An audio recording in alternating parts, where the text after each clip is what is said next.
Hey, welcome to the next section on mindful eating, where we shift attention from what you eat to how you eat. I think you're going to get a lot out of this, so enjoy. Before we go into mindful eating, let's clarify its opposite, mindless eating. According to researcher Brian Wansink, 80% of our food choices are made by factors other than actual physical stomach hunger. When asked how many food-related decisions are made each day, most of the participants of his studies guessed on average of 14.4 choices. But in reality, when those participants carefully tracked their decisions, the average was 226.7. That's more than 200 choices that the participants were initially unaware of. And without awareness, it's hard to listen to the body's wisdom or make conscious choices about what we eat. So, if it's not hunger, what does influence what and how much we eat? Well, we've got both external and internal cues. Many of the external factors include family, friends, packaging, plate size, labels, colors, shapes, and smells, and the time of day. And there's a host of internal factors such as stress and anxiety, loneliness, boredom, to avoid, escape, or numb painful emotions, or to recreate positive emotions, and of course, there are our cravings. In contrast to this mindless eating, mindful eating is the practice of paying full attention in the moment to both the internal cues in your body, heart, and mind, as well as the external cues in your environment, both social and physical. To further expand, mindful eating is eating intuitively, or allowing yourself to become aware of the positive and nurturing opportunities that are available through food preparation and consumption by respecting your own inner wisdom. Mindful eating is eating with your senses, choosing to eat food that's both pleasing to you and nourishing to your body by using all your senses to explore, savor, and taste. It's eating without judgment, acknowledging responses to food, likes, neutral, or dislikes, without judgment of the food necessarily being bad or good. Mindful eating is eating based on physical hunger, learning to be more aware of physical hunger signs and satiety cues to guide your decisions to begin eating and when to stop eating. It's eating with gratitude, the feeling of appreciation for all the processes required to make your food available, from the earth to the farmer to the transporter to the food packager and the grocer. Gratitude, even for living in a time where you have the means to access such an abundance of food of all varieties.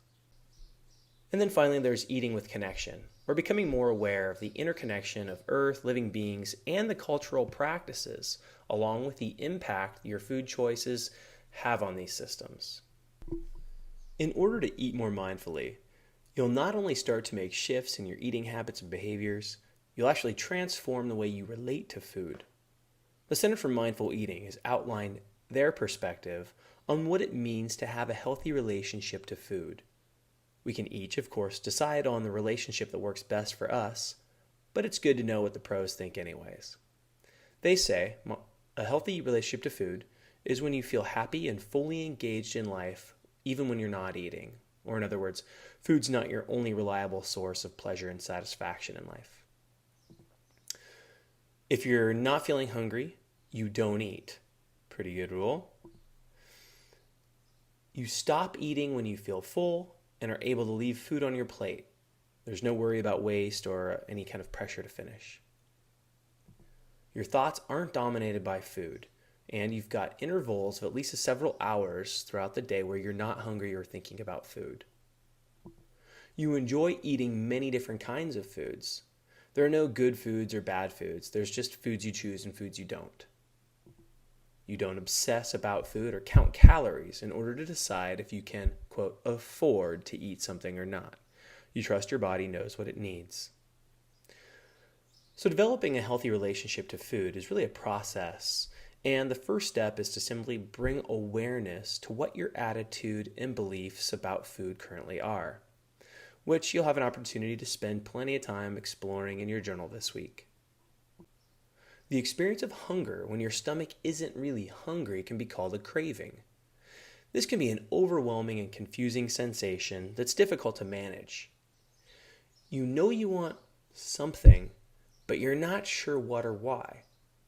To help you get a better grasp on what part of you is hungry and what you're really hungry for, Jan Chozen Bays, Zen teacher and author of the book Mindful Eating, has created distinctions between 7 different hungers: eye hunger, nose hunger, mouth hunger, heart hunger, mind hunger, stomach hunger, and body or cellular hunger.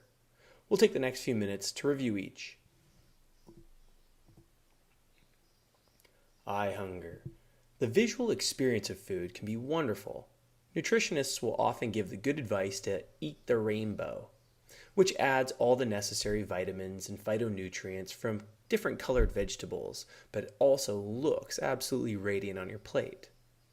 But your eyes can also deceive you. It's true that our eyes are bigger than our stomach. We've likely had the experience out to eat. Shortly after claiming that we're stuffed and unbuttoning your trousers, the waitress comes along with her tray of desserts. As soon as she waves the selection of mud pies and banana splits in front of your eyes, you've forgotten all about your aching full belly, and you're halfway through the atomic butterscotch bliss. According to research by Brian Wansink, what we see on our plates impacts the amount we eat more than how hungry we really are. Participants with larger containers and access to more food consistently consume a great deal more calories, and they don't even know it. Nose hunger. All I need to say is Cinnabon, and you know exactly what I'm talking about.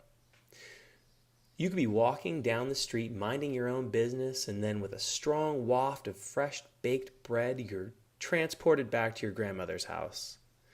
Smells are more powerful than we give credit and can bring up nostalgic feelings and memories from the past. What we call taste is almost entirely made up of smell, which can easily trick us into thinking we're hungry, the same way that Pavlov's dog was tricked by a bell. The last of the 3 scents has been referred to as the cavern of desire. We have seemingly insatiable desire for our taste buds and textures of food, but even when taste diminishes, we still typically continue to eat. For instance, the 4th cookie won't taste as good as the first because of something called taste-specific satiety. Basically, your taste buds get bored of certain food flavors, and you get less pleasure the more that you eat, but you continue to do it. Taste preferences can also change over time, or with conditioning. As food companies have increased the fat, salt, and sugar content of foods over the years, our culture has grown used to expecting what food scientists refer to as highly palatable foods. Fortunately, you can be conditioned to crave healthier foods as well. For instance, after a cleanse program where participants drink only vegetable juice from periods from 3 to even 90 days, they claim to actually crave vegetables more afterward. Their body gets used to it, and their mouth starts to like them. Now, we'll move away from the senses and into the heart. Joshua Rosenthal, founder of the Institute for Integrative Nutrition, makes the distinction between primary and secondary foods.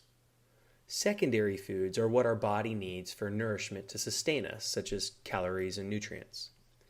Primary foods, he says, are what feed our soul. Intimacy, connection, gratitude, and a sense of purpose. Heart hunger is the hunger for this primary nutrition. When people eat out of heart hunger, it's typically considered emotional eating.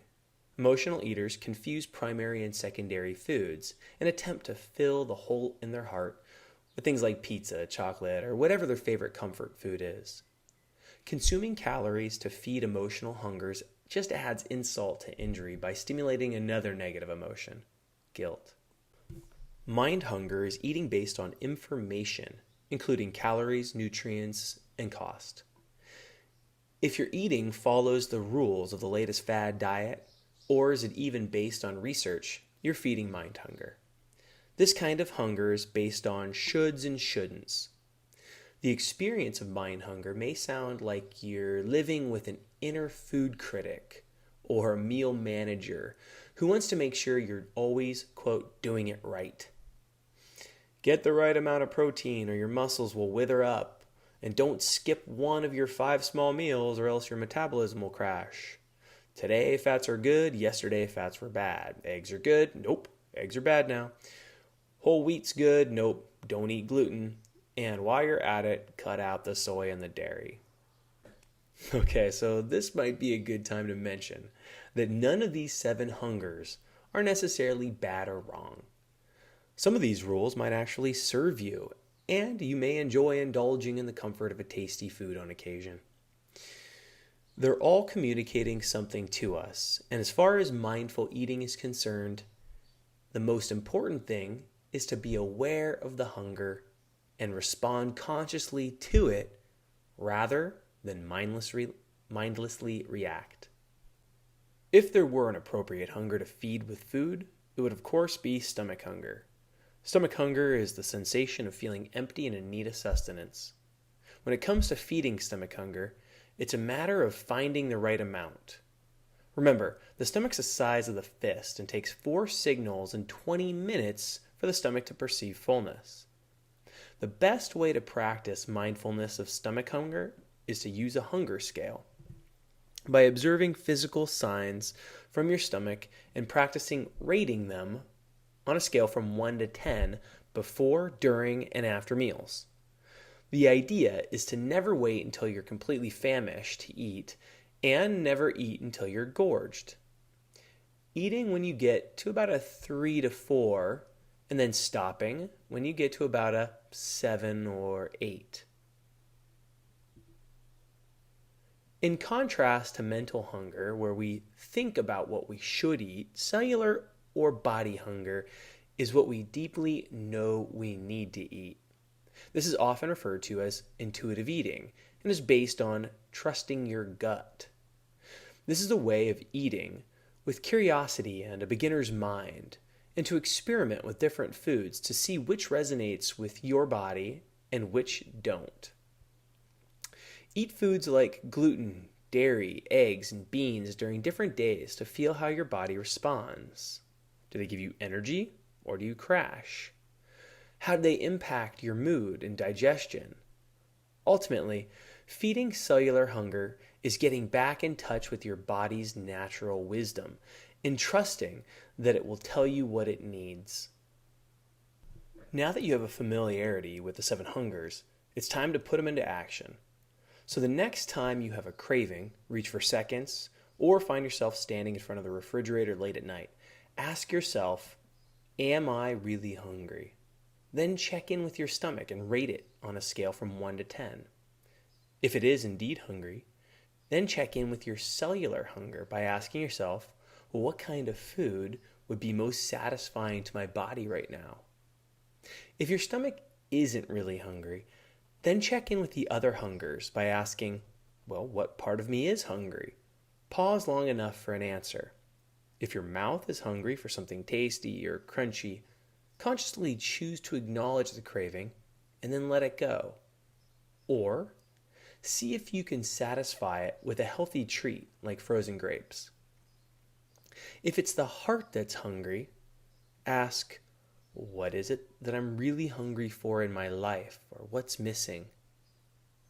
Pause and then make a choice to have a few bites of comfort food or feed the hunger with something other than food.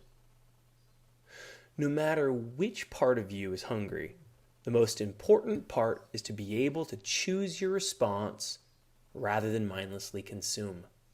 Here's a review of the information you can use from your practice this week. These aren't hard rules or guidelines, but simple suggestions on how to make your meal more mindful.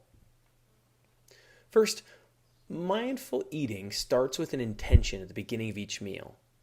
An intention to stay present to the full experience of the food one bite at a time.